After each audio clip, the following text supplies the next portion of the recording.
তো কি অবস্থা, কেমন আছেন? আমি ড্রামা সবুজ আর গাইজ আজকে আলোচনা করব মিনিট প্রতি 1 কোটি রুপি পারিশ্রমিক দাবি করেন এই বিষয়টি নিয়ে। সানামরে হেটোস্ট্রি ফর পাগলপান্তি ইত্যাদি সিনেমায় দেখা গেছে তাকে। দক্ষিণী সিনেমাও করেছেন তিনি, কিন্তু বক্স অফিসে চলেনি কোনো মুভি। বাট তার পারিশ্রমিক কম নয়। 3 মিনিটের একটি পারফরমেন্সের জন্য 3 কোটি রুপি, বাংলা প্রায় 4 কোটি টাকা পারিশ্রমিক নেন তিনি। কে এই অভিনেত্রী? অভিনেত্রীর নাম উর্বশী রাউতেলা। উর্বশী নানা কারণে বরাবরই আলোচনায় থাকেন।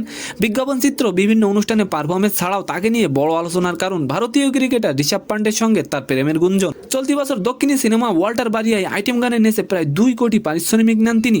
এবার আসি সত্য ঘটনা নিয়ে নির্মিত 12 ফেল নিয়ে এত আলোচনা কেন এই বিষয়টি নিয়ে। 12 ফেল সিনেমায় নেই কোনো শাহরুখ খান, নেই রণবীর কাপুর, নেই সালমান। বাজেট 200 কোটি নেয়, বাজেট মাত্র 20 কোটি, কিন্তু আলোচনা তুলেছে অ্যানিমাল ও ডাঙ্কির মতো।